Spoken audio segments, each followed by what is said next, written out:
Welcome back to the Wrong Advice Podcast. I'm your host, John Picciuto, and I'm very excited to have my good buddy, the one and only Mr. Joe Cardamone, on with us today. Joe, how you doing, my friend?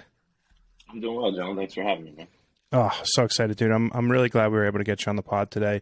Can you give the listeners a quick introduction to who you are? Yeah, sure. So, I'm Joe. Hey, no, I'm a photographer based out of Maryland. I'm also a father and an actor, surprisingly enough. So, I got a lot of other stuff, but I'm assuming we're gonna get into it. So I'll leave it at that for now. Yeah, no, I know. We met, many moons ago in the NFT space, which feels like a lifetime ago. I have a pretty reoccurring trope where, you know, the best part about the NFT space was the friends you make along the way, and I'm glad to be able to call you one of them. Tell me a little bit about, you know, your life, like how you got started with photography, you know, your path to where, you know, you got yourself sitting in front of me for this podcast today. Yeah, so I've been creative. I mean, I think everybody's born creative, but I was drawing and stuff like my whole life, right, since I was a kid. And my parents were always like super supportive of the creativity aspect, right? But they were also like, so they were like, yeah, this is awesome. This looks great. Keep doing this. I was like, awesome, cool. But then they were also the old school mindset of like, but you got to get a real job. Like, you still got to go to school. Like, you can't, you know, art isn't really a thing you can do. So they was like, it was a weird supportive, but not supportive. So, you know, I did creative stuff my whole life. Got a bunch of 9-to-5s. And then in 2016, I got a Nikon, was it D3300 for Christmas. Mm-hmm. And I was just going to use it to just photograph the kids. Like I wanted like a quote unquote professional camera, right, to take great photos. And I was just going to use it to document kids, which I still do, but like that was the only reason I wanted it. And then I did that and stuff, and it was cool. And then I realized very quickly, like I'm not a just straight like landscape photographer. Like I'm not just gonna go out in the like fields and be like, oh, look at this vista and stuff, right? Because like for me, I don't have the eye for it. Like I'll go out and I'll be like, oh my god, look at this field with all this stuff, and I'll take it and I'll be like, it's a tree. Like what am I doing? Like yeah. So June of 2017, a couple friends invited me down to Baltimore's Pride Parade, and I said, you know what, I'm gonna go make pictures today. Like I'm actually gonna go like with intent to be a photographer today. Mm-hmm. It's like what better space than surrounded by friends and celebration and stuff to like go capture moments. So that's when I consider myself like actually starting photography. And surprisingly enough, man, like those are still some of my favorite photos. I know as, you know, artists, you look back on early stuff and you're like, oh, this is shit. And then, oh, I forgot to ask you, we can curse on here, right? Like, yeah. Fuck is my favorite word. Okay, all right, cool. Yeah. But so, you know, I was like, there's still some of my favorite photos, and there's a lot in between that's bad. But that's basically where I started photography is June of 2017. That's cool. But you mentioned like kind of growing up that it was something that you were interested in. Do you remember like what your first camera was? So, well, photography, like, it's funny because like that didn't enter my creative space until like 2015. Oh, like, I never really even thought about it. And the only reason I thought about it is because I started acting first. And a bunch of my friends were the tech heads, right? Like they were the ones who were like, oh, we just got this new red camera. We want to play with it and all that stuff. And I'm not shy. So that's how I got into acting. I was like, oh, well, I'll be in front of the camera. I don't care. Yeah. And so they were playing with their toys and I was discovering acting. But then while they were doing that, you know, because we were a small group, I got to like learn about lenses and depth of field and all this cool stuff. And I was like, oh, it's cool. You know what? It'd be kind of nice to have like a real camera. And again, it wasn't even like, I'm going to be a photographer. It was like, oh, I'd like it. Because I've got ADHD, so like all shiny new things are like fun and exciting for me, right? Same. So I was like, yeah. So I was like, oh, cool new toy, like I gotta have fun with, and also like, you know, capture moments with the kids. That's how it came to be. And then I discovered like it hit me like a lightning bolt. Like that after that the prep grade, I was like, oh shit, like I love this. This is part of me. Like I want to tell stories doing this. This is cool. Is there like a specific photo from that day that you can like look at and say, this is the one that kind of like started it for me? Yeah, I just two of them actually. So one of them is the first time I like tried composing a frame. And it's this guy probably in his 60s or so, and he's got these aviator sunglasses and like a leather, like, it's not a cop hat, but you know, like the design, like the cop hats, but it's, and he's got this huge cigar and he's smiling walking by me, but behind him, somebody was blowing bubbles. So there's 3 bubbles, like one over here, one over top of his head, one on the other side. And he's smiling at me with the cigar in his mouth. and it's just framed so cool. And I've got like, I'm not reflected in his lenses. Like I consider it one of my favorite photos because like I hit all the marks and I love the photo, right? So that one, and then one of them, another one was the leader for one of the marching bands. It was so hot, and they were all decked out in their uniforms, and he's got his whistle in his mouth, and it's a side shot, and he's got like one long thing of sweat coming down his face, and because the sun was behind him, he's backlit with like a ring light around his head, and although you can see some of the reflection of the sweat from the coming down, I was like, oh, this is cool. Yeah. You know, it's kind of funny. I have like a very similar story. The first time I went out, like with intent to create, I got a photo of a guy like drinking coffee against, you know, somewhere in New York City. He was just posted up against a wall. But every time I think about my creative journey and like how I got here, I think of that photo. It sticks out so fresh in my mind, like I took it yesterday, even though it was, you know, 4 or 5 years ago. But it was very much like I can look back on it and say that was the photo that kind of started the obsession with, you know, street and documentary photography, and that sort of led me to where I am today, which is pretty cool. Yeah, that's awesome. Those moments are so important to like hold on to too, right? Yeah, and it's wild how they stay in your head like that too, right? Like you just described exactly like the photo, and it was and me too, right? Like that was 7 years, 6.5 years ago now, right? Like, and when I talk about them, I can see them in my head, like they're immediate. I know. I think if I ever lose that feeling that I have for that photo in general, like that, the process that went into it and the feeling that I get in my gut when I look at it, I think I'll know it's time to stop taking pictures, but I don't necessarily see that happening. Yeah. I'm super curious. You mentioned that like you were not really into like the whole landscape thing. Clearly your work is more people focused. Like you said, your kids, you do a lot of documentary style music photography as well. Talk to me about sort of the process over the last 6 years, sort of developing who Joe is as a photographer, as an artist, and like what went into building sort of your photographic style.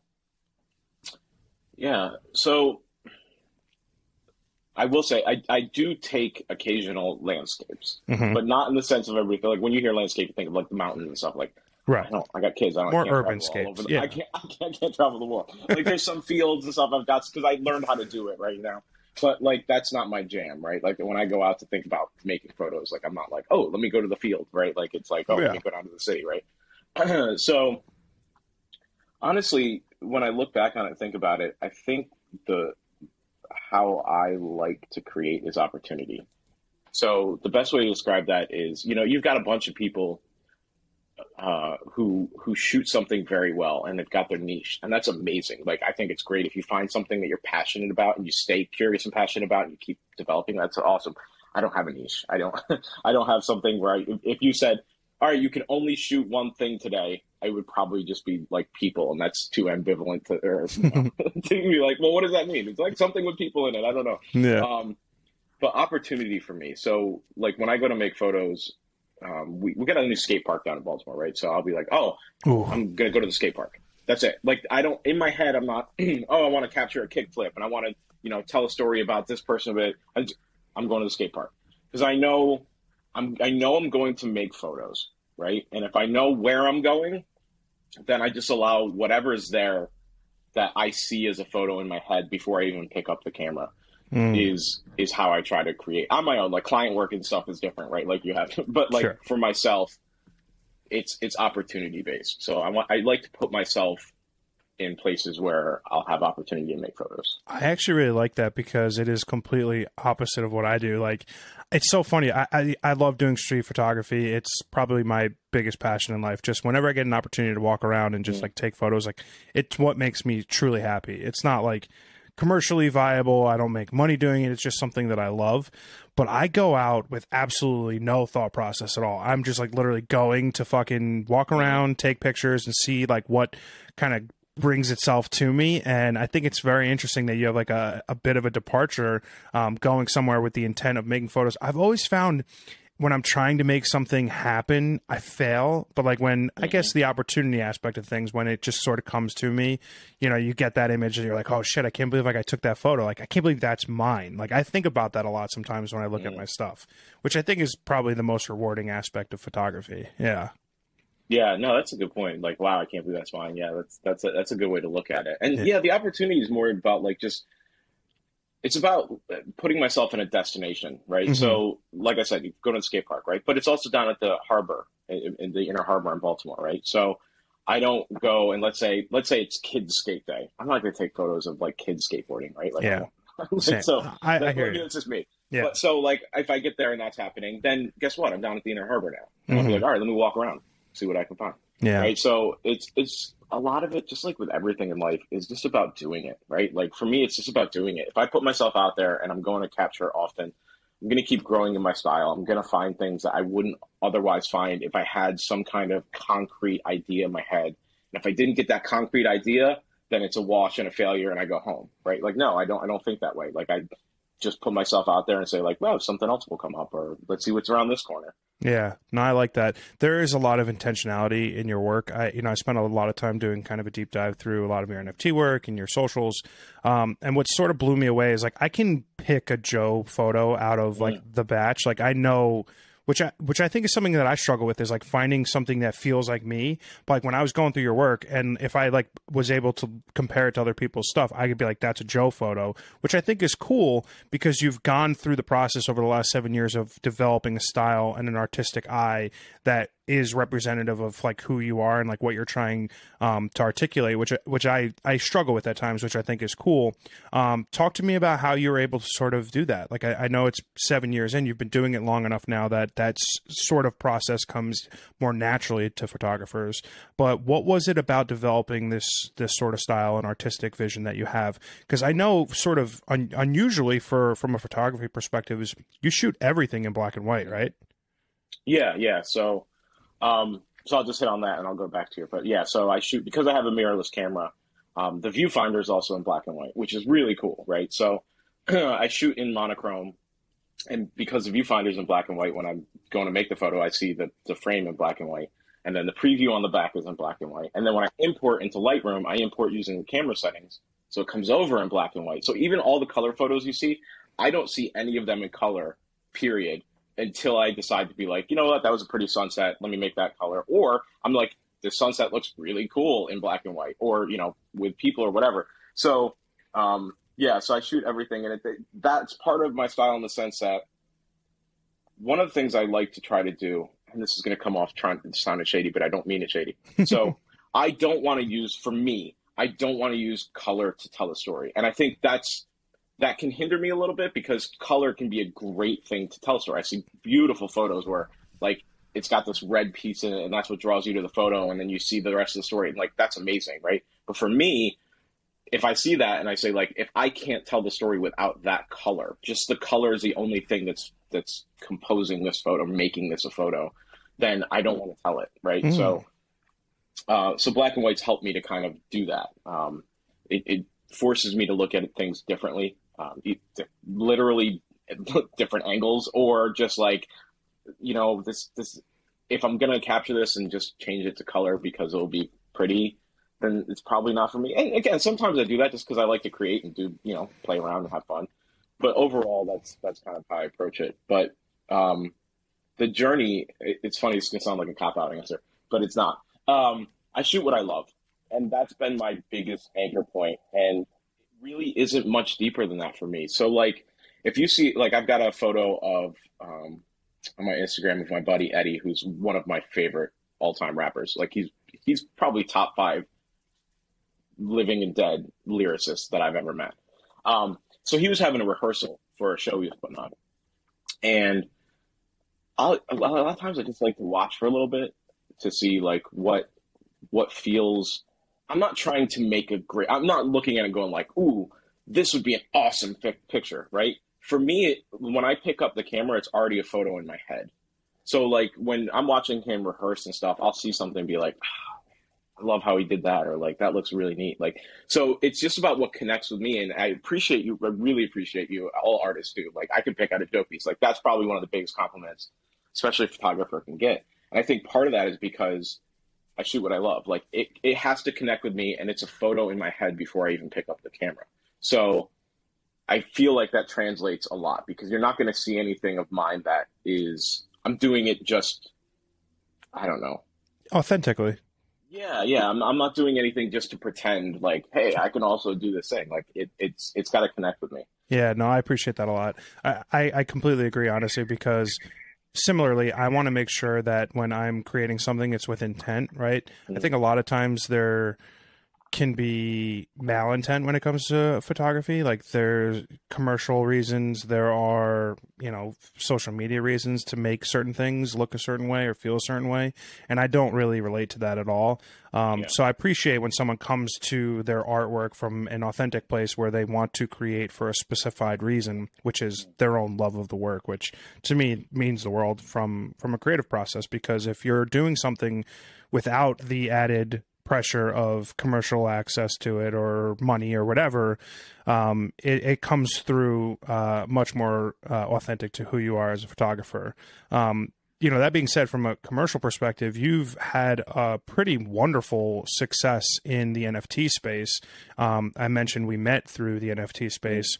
I was sort of shocked to see how many people have collected your work. I mean, you've sold a fuck ton of NFTs, and that's so awesome. Talk to me about sort of what that whole, relationship has been like for you with the NFT space and the NFT photography space, and sort of how your experience has gone through creating digital art. Yeah, it's been cool and interesting and weird and all the things in between, right? Yeah. Honestly, for me, I think it comes down to just being, again, like who you're listening to here is who I try to be everywhere, right? Like this is just me. Like I need to be able to lay my head down at night, right? Like so, regardless of medium or art or sales or anything, right? Like I need to be able to be comfortable, like going to bed at night, right? Hmm. So that's how I try to just operate in day-to-day life, and I think I've been fortunate where some people have connected with that on a level, be like, oh, I appreciate you as an artist, and oh, look at this photo, this is pretty dope. Like I'd like to have this too. Um, so I think part of it is just connecting with people who you can connect with that also like your art. So I wish I had some kind of like, I think that's part of the reason why it hasn't been like the next level up for me is because I don't have the strategy marketing brain to like, I mean, I'm sure I could learn it, but like I'd rather spend my time doing something else. Yeah, like So actually making work versus, right. yeah. So I think, it's been cool because I've been able to get a lot of my, one of the ways I view the NFT space, and this may have helped a little bit too, is, when I got on, people were talking about like, oh, don't put too much out or only put like one or two pieces or else like people won't buy it because they'll think you're flooding your own market and all that stuff. And for me, there was a happy medium, right? It was, yeah, you don't want to like put on your entire archive of work and have 2,000 photos out there for people to buy because you just go like, what is this? This is crazy. But I want it to be a catalog. If we're talking about preserving our artwork on this blockchain technology and it's going to live forever and stuff like that, I want it to be like a catalog. I want people to look at it in 10 years. Like you said, like I did a deep dive into your work, Joe, and the breadth of all the things you photograph, and I can still see your style in it. I want that same thing on here too, right? So that I think also opened the door a little bit more for like if I had just done black and white portraiture, maybe a couple of people would have connected with it. But because I had that and music and a couple landscapes and self portraits and all this other stuff out there, there were different things for people to look at and connect with that wouldn't have been available if I was just like, oh, I'm only supposed to put one thing out and hopefully somebody buys it eventually. Yeah. You mentioned that like from a creative perspective, like there was always a creative aspect to your life, whether it was acting and doing things when you were growing up and stuff. I know you spent some time in the military. When you were sort of post high school in that like time frame of say like 20 to 25, was like the idea of like being an actor or the idea of being a photographer even like remotely any sort of concept in your own mind? No. Part of the reason why, so I'll caveat a little bit and say like I do appreciate the people I met and what the military did for me. I think I've learned a lot about the United States and how the military operates, where I don't have the same views as I did before I joined. Sure. But part of the reason I joined was because I didn't know I remember waking up one day. I was living in my friend's apartment on his couch. That was my room, was the living room, and the couch was my bed. And I had a job, and one of his other roommates was a dealer, and they would have parties like at like 3 a.m. in the living room, which was my room, Yeah. right? When I have to get up for work. And I remember waking up one morning and I'd be like, what have you done, dude? Like to myself, like, what have you done? Like, what are you doing? Like look back on yourself and say like, oh yeah, I did that. I'm proud of myself. And so part of the reason I joined the military was like, I probably could have done something different and accomplished the same thing. But like, I looked at it and said like, boot camp is really, really hard, right? And it's only you. Like it's you against the mental aspect and the physical aspect. And if you can accomplish that, that's pretty huge, and that's on you. And that's a cool like thing to be proud of. And you get to go to college. They get you with the college, right? So that's a part of the reason why I joined too. Is like, it's something I can accomplish and look back on and be like, you did this, you got through this. And like, hey, now I go to college because like I said, college was the only way to, get a job. Right. Like, so, that was my reasoning. But so, yeah, creativity was never a part of like, yeah, it's funny. I didn't have a similar experience. I didn't join the military or anything like that, but I went through the whole process of like going to high school, going to college, getting that first job out of college. And like, I was always doing really random creative things on the side, like whether it was writing for an online blog or whatever I was doing, but I was always keeping it like very far out of mind because I was like, oh, I can't do those things. I'm John who needs to make a lot of money, or John that needs to do X, Y, Z. And it took a lot of time to sort of find the place where I was ready to accept the fact that I needed to be doing something else. Like I wasn't happy. I was failing miserably at life. And I just was like ultimately a bitter prick and like just not fulfilled at all. And it took like going through some really shitty times, in the 2020 with the pandemic and everything for me to figure out that like I wanted so much more out of life, right? There's so much more that you can ask for yourself than just like waking up, going to work and like punching a clock. And I didn't have that sort of mentality of, oh, I'm going to be a photographer, or, oh, I'm going to do this. But it eventually like sort of brought itself to me, and I found it. And it's been like the most rewarding experience of my life. And similarly with this podcast, for sure. Yeah, that's awesome. And I'm glad like, it sucks to go through like perspective is one of those things. Like, don't you wish like sometimes when you talk to somebody, you'd be like, if I could like just take the perspective aspect and just hand it to you, and you can just put it in here like a little slot and be like, oh, that's what you're talking. Oh, okay. Because it's one of those things that unfortunately you have to go through. Like, and 9 times out of 10, it's rough. Like usually you gain perspective through challenge and change and loss. Yeah. So, I was talking to sucks, but it's great. Yeah, I was talking to a friend of mine yesterday who I recently had on the podcast, and she was on the podcast about 4 weeks ago, and when we had the podcast, she was like, "My life is great, everything's perfect, work is perfect, my relationship, I'm engaged, like everything's great." And then she had like a couple rough weeks, and we were talking yesterday, and she was like, I'm so bitter and I'm so pissed and I'm so like snippy at work and like I hate everyone, like just like really just not happy. And she was like, how was it so short ago? I was like so happy and so content. I was like, you got to realize like sometimes like going through really shitty stuff or like things that are like bringing you down are meant to be perspective providing, so that when you have things that are good, you appreciate them a lot more. Yeah. Yeah, that's very true. And it's also true to remember to give ourselves some grace, and that our issues and other people's issues are valid. Right. Mm-hmm. Like one of the things that really messed me up so I got deployed to Iraq, right? So I was there for a year.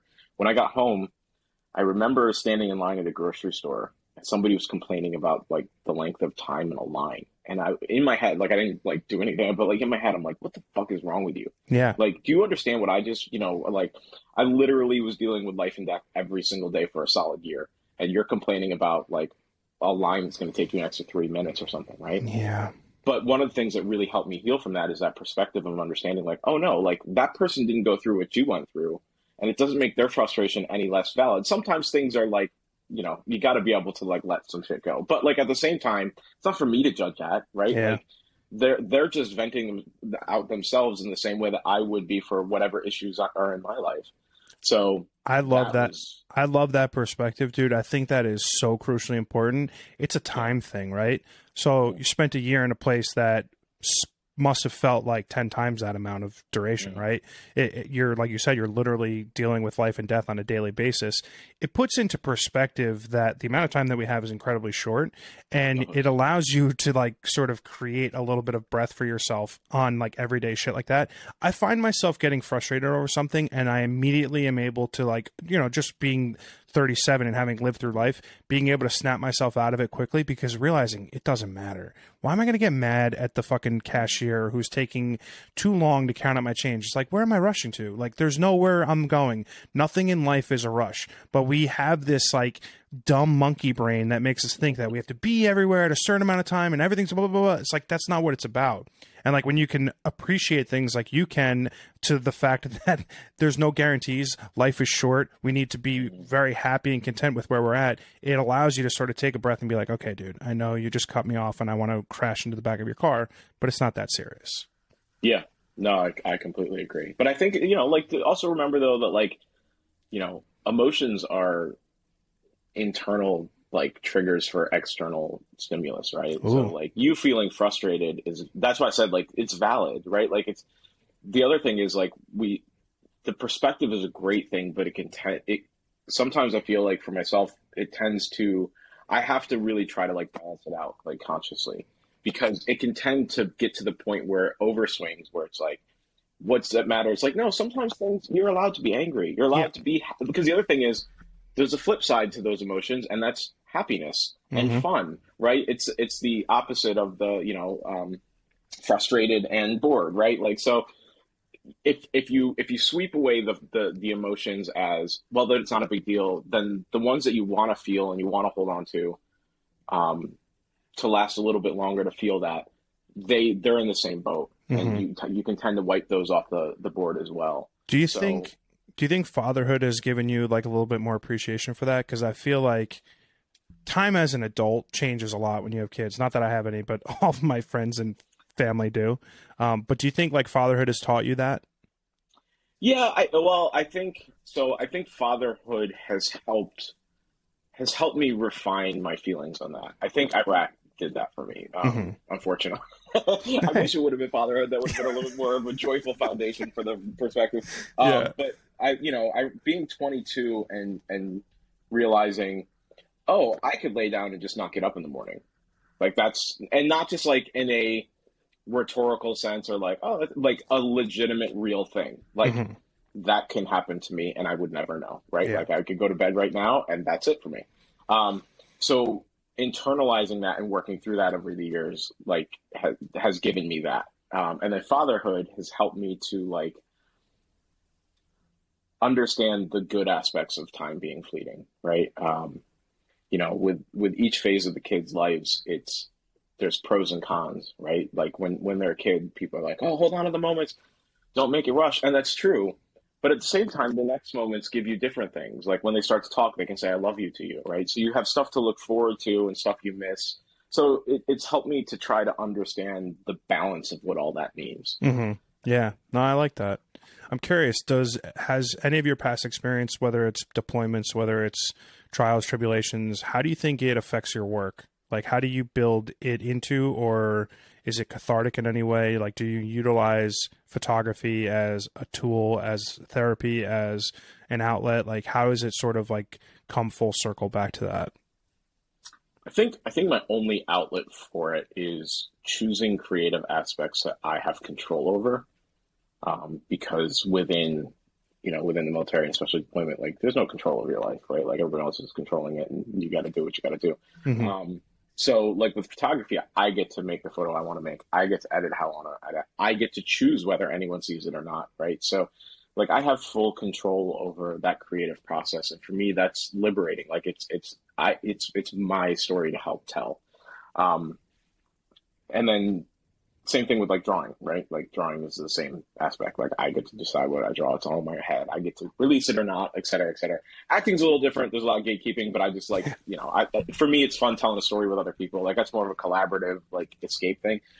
But it's funny because it's never a conscious thought when I'm making my art. I think I have one project that I want to do that's associated with the military, telling stories for veterans type thing. But that is like a project, right? Like that's an idea and a vision I have to do. But as far as like my day-to-day creative process, I'm sure it comes out in the sense of I look for opportunity and I just live in the moment for the thing. So that's part of what we were just talking about with perspective and finding balance on your time here and not rushing it and not, not being apathetic either.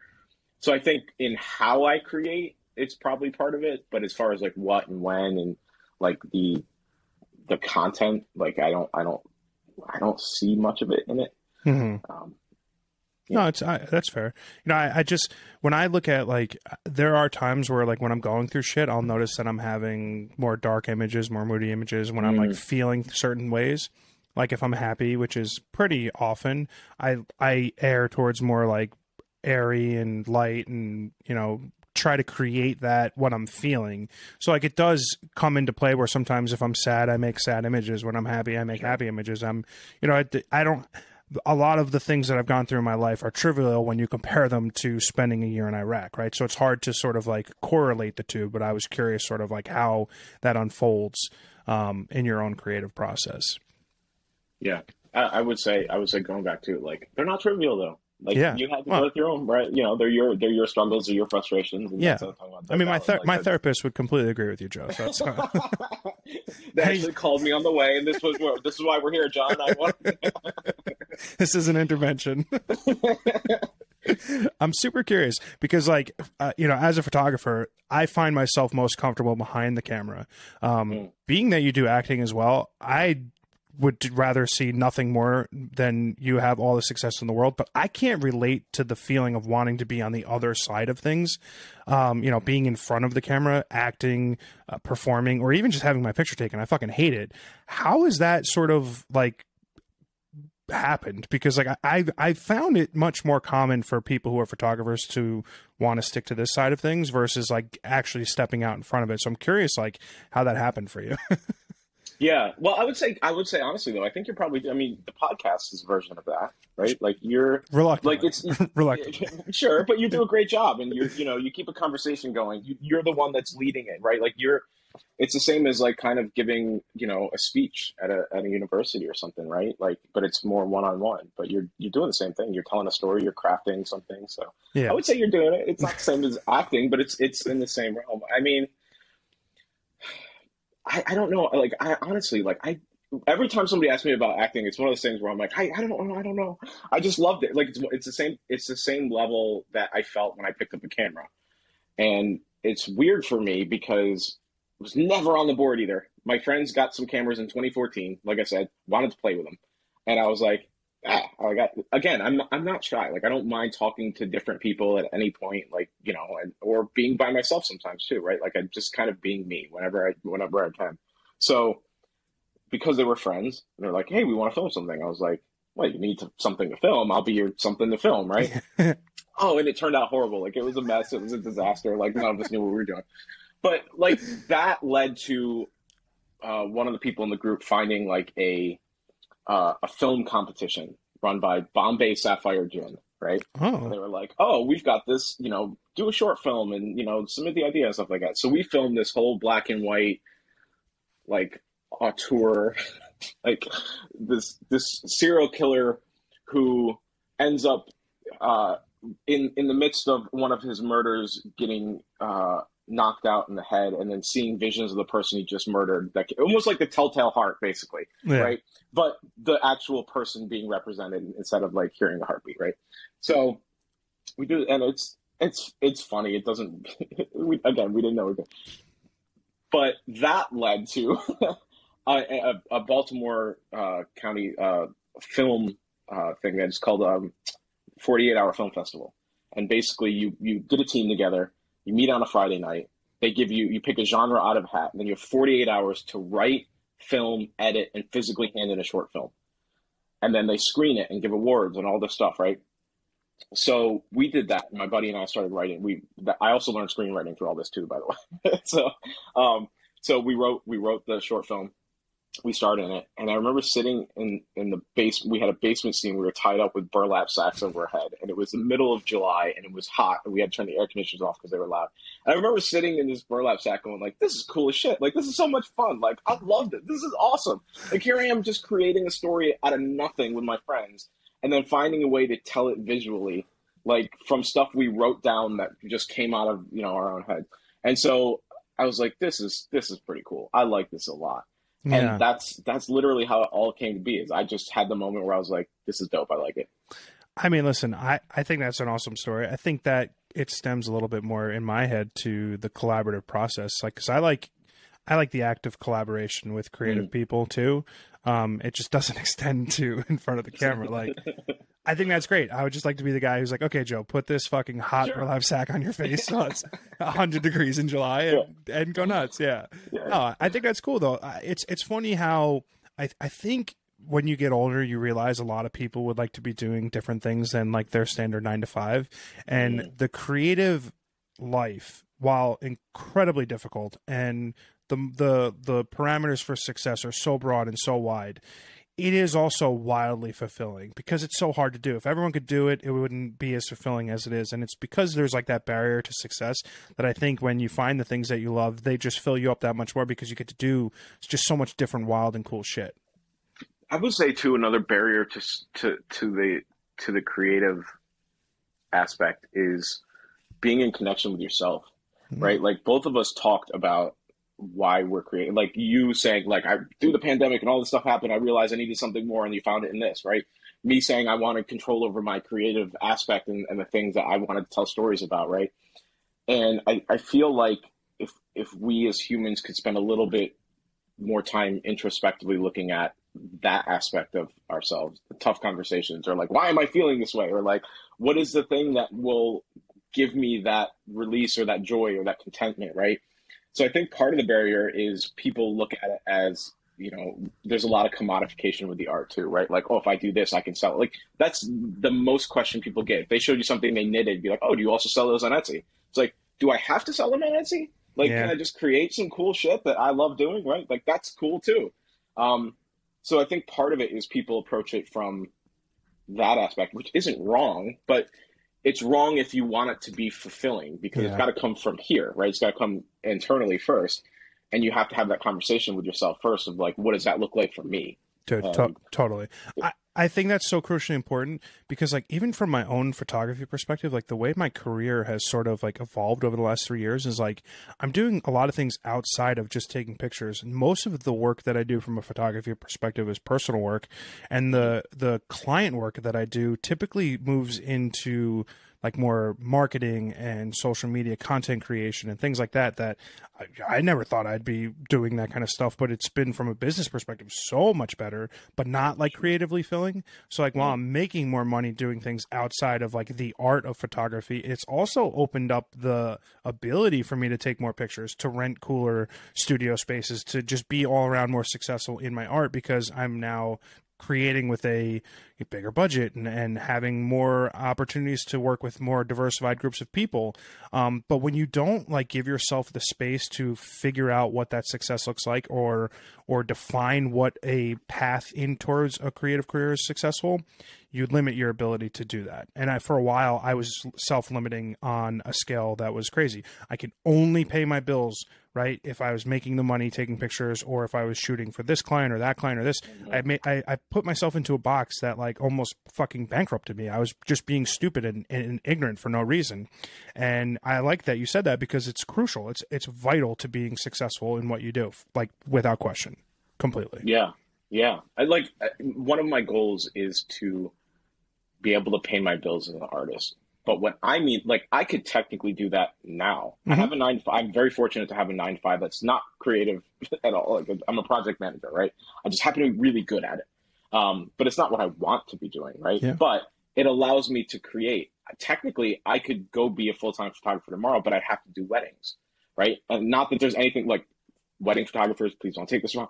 I don't like it doesn't fulfill me, I right? completely So I try. knew if I did that, that it would actually be detrimental to my creative process and my mental health. Dude, So I completely yeah, 100,000% agree because same. yeah, Same. I don't have a 9 to 5. I do everything as freelance, like my own. I own a digital marketing company and a photography company and this podcast. Like I do everything on my own. But I could go shoot weddings. I get asked to do weddings right, and shit all the time. But it would suck the life out of me. And that's for me. Like right, yeah. there are wedding photographers that make hundreds of thousands of dollars a year. They're fucking killing it. But it's And they love fucking love it too. and And they they love love it. it too. Yeah, that's And the big part. I love that for them. Yeah, That's them. They can do that. yeah, It's not. I'm so glad you said that because, and I think a lot of times like you get a bad rap if you number one don't want to shoot weddings and stuff like that. Like people are like, oh, what are you too good for? And I'm like, no, I know it's not for me. Like right, right. there are people who are professional and they do this for a reason. I'm not that, Mhm. and Yeah, and that's okay. yeah, 100%. You mentioned commercial success. I would like to tick back to the NFT stuff for a second because, I mean, dude, not for nothing, pretty fucking cool. You sold an NFT to Seth Green. That's pretty fucking cool. How many people could say that, right? What Yeah. was that like? Sort of like a pinch me moment for yourself, like when you're looking at like, holy shit, I just sold an NFT to like a incredibly famous human being. Like, what did that feel like?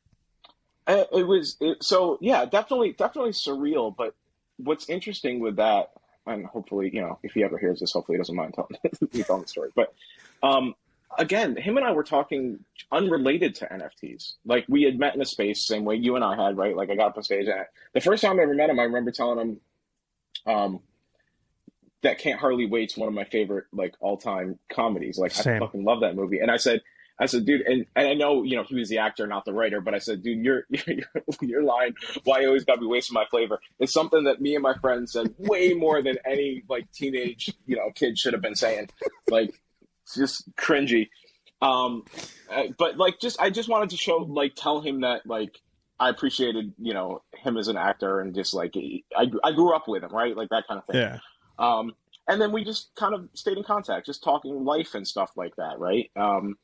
And he brought it up one day. He was interested in the power plant series I was doing. And he's like, "Oh, it looks really cool," and stuff like that. I was like, "Oh, thanks." He's like, "You're gonna mint it?" I was like, "Yeah, I'm definitely gonna mint it." He's like, "Oh, let me know when you do." I was like, "Okay." And in my head, I wasn't like, "Oh, Seth's gonna buy my thing." I was just like, he wants to know when it's out there in the world. Maybe he'll like yeah, I don't know. Like literally, it didn't cross my mind that he was like gonna buy it. And then I minted it, and I just messaged him. I was like, "Oh, you told me to let you know when it was minted." He's like, "All right, cool. I'm gonna get it." I was like, "So say what now? Say what now? Really?" And I was like, "Okay." Yeah, and then so that was cool. It was again. I think it's so important to be authentically yourself, right? Because But is there any aspect of that, like when you've been collected by some very well known collectors in the space, let alone famous human beings like Seth Green? Is there validation that comes with that, or because you come from a very sort of humble, authentic place, it's just like a cherry on top of some being able to be happy that you just get the opportunity to create this stuff? so I would say it's both. I'm a human being. Like even with all this perspective and the things I've gone through in life, I'm a person. So John, if you were to say like, "God, Joe, this photo really speaks to me. I love it," I'd be like, "Dude, thank you. Like that's amazing." But I keep it. I try to keep it. Again, we were talking about clearing from the board the frustration and happiness. I try to keep them close to the same level, right? And it's a habit. It's a thing that you have to continually work on through me. It's a thing I have to continually work on through my whole life, right? So if you were to say that to me, it would mean a lot because I'm a person and it feels good. Like you get the dopamine rush, but it feels good in the same way that if you were to say, "Joe, you really suck as a photographer," I wouldn't go, "Oh my God, maybe I do. I shouldn't create anymore." I'd be like, "Well, why do you think that, John? Like, Yeah. what's your take on that?" And you'd be like, "Because this." Would be like, "All right, well, that's cool. That's your opinion." I don't take any of those down to my core. Like Yeah. the validation or the invalidation, it never hits my self-worth. It always Ooh. hits the surface level of this is your taste or your opinion, and that's valid and cool. And I may be upset about it or I may be happy about it, but it doesn't hit my foundation. Like Dude, it's not going to stop me from creating or why I create or what I create. I love that. That like I've only learned this in, I want to say, the last year, 6 months to a year, that like the belief that like what's meant for me is going to find me, and the things that are meant to be part of my life are going to be part of my life. And that comes from everything from like relationships to how people interact with my work, right? Like whether someone loves something or hates something, it doesn't affect me the way that it used to Yep. on both ends. It all feels good and it all doesn't feel bad, which I think comes with time and understanding that what you just said is just so crucially important, because at some point you develop that self-worth that doesn't get impacted by other people's opinions of you. I mean, granted, it matters. There are instances where those things matter, but if you are comfortable enough to be very knowledgeable about who you are, other people's opinions and the world's interpretation of what you're doing matter less to a positive perspective.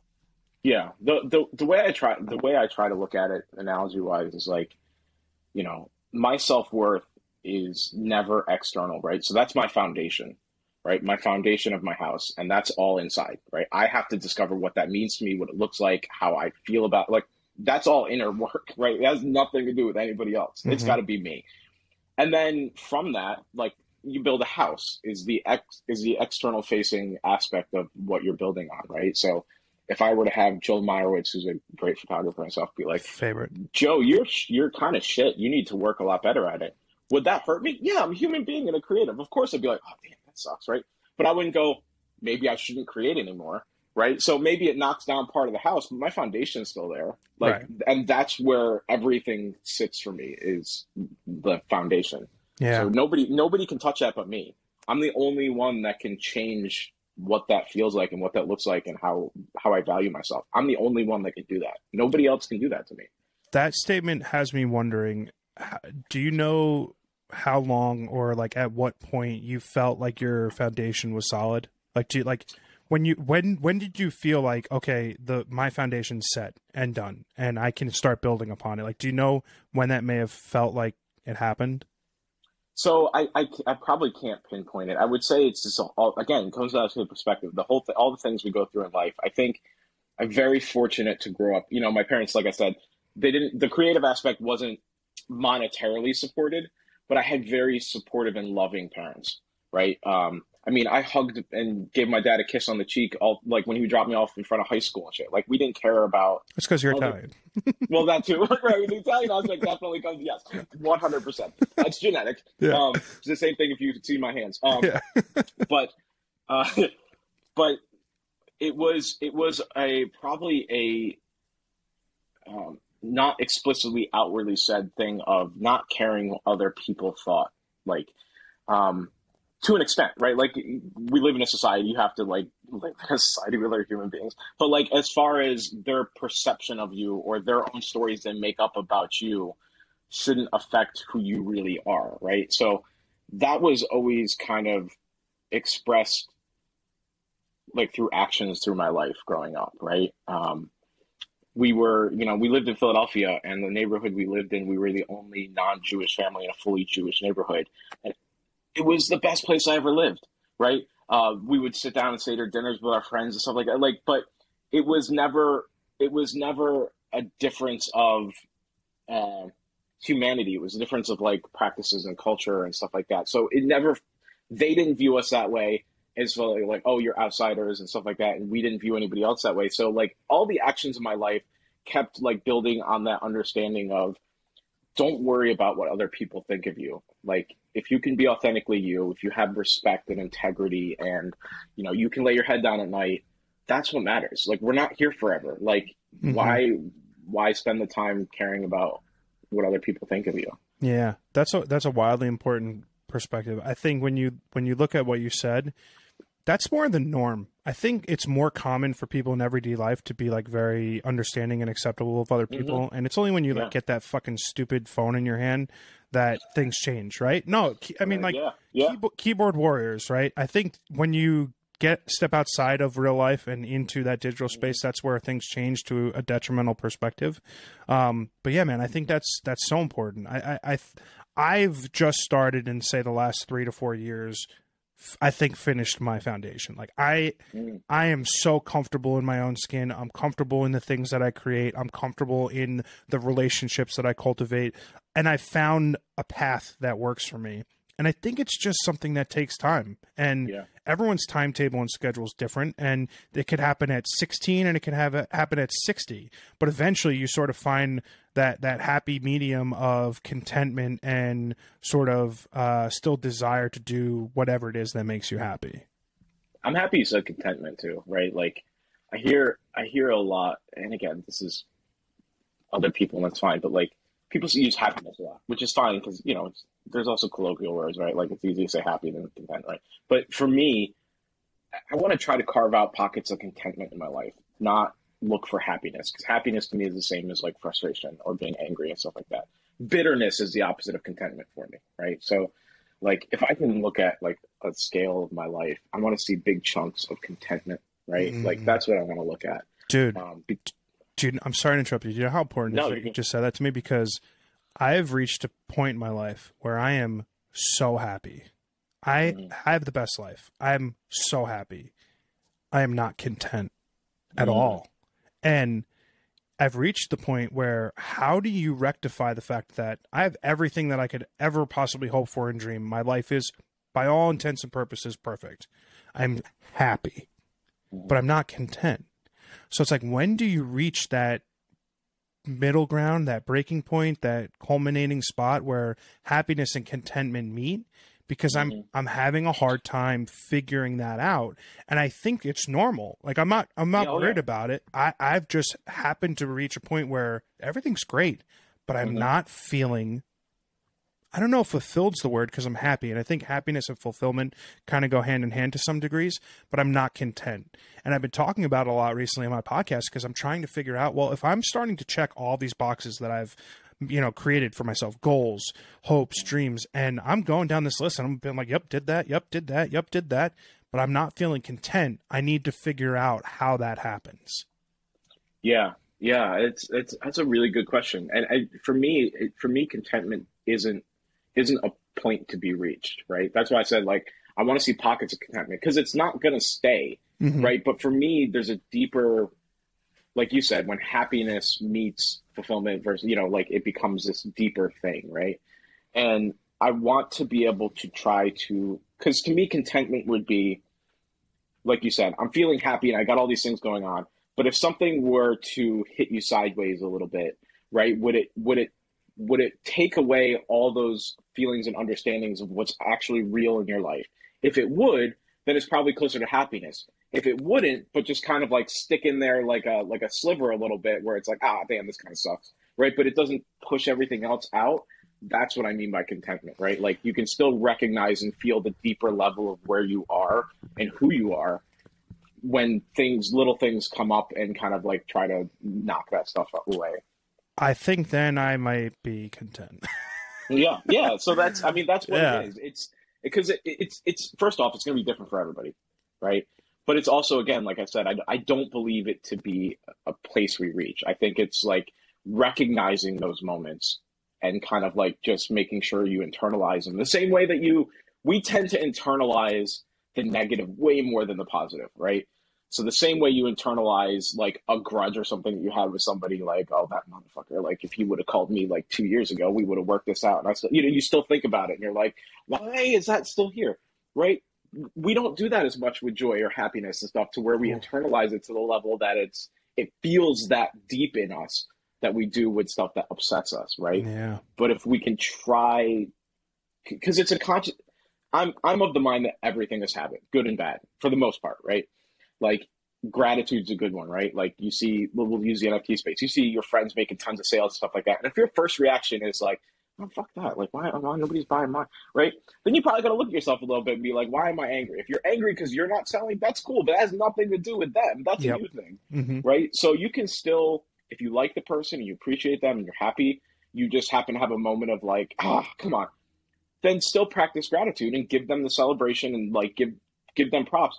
The more you do that, the more it becomes part of your character and who you are, right? And the same way that if we can recognize those moments of contentment and try to internalize it, the more it becomes habit to where we do recognize them and we can say like, oh, I want to hold on to this for a little bit. I want to feel this. I want it to sit deeper than a passing moment. Yeah. No, I think that's great. I think that actually provides me a little bit more clarity that I probably am more content than I give myself credit Mm, for. I think the likelihood is that I'm still searching for more, right? And what that right. more is not like things or Hmm. stuff or whatever. There's still more out of life that I want to accomplish and have that makes me feel like I'm maybe searching for more, but maybe it is just a deeper desire to find something else, something Sure. beyond what I already have, which I think that perspective actually has really helped me a lot just in this conversation, because that thought process of turning some of those happy moments and happy feelings into a habit of creating that feeling and to tie it to a level of contentment could maybe be beneficial for me moving forward. I like that. It's awesome. Yeah. Yeah, dude, I mean, I could talk to you for hours. You know, Same. it's crazy. It's crazy because I think what's funny is like the commonality that I've had in this podcast is being able to have conversations with creative people, and a lot of these conversations start talking about art and photography Mm, and music and whatever it is that they do, and they ultimately morph into the conversation we just had, which is a lot about finding happiness and mm. understanding and growth in one's life. And I'm incredibly appreciative that you took the time out to come chat with me today, man. I'm a big fan of yours as just on a human level and as an artist level.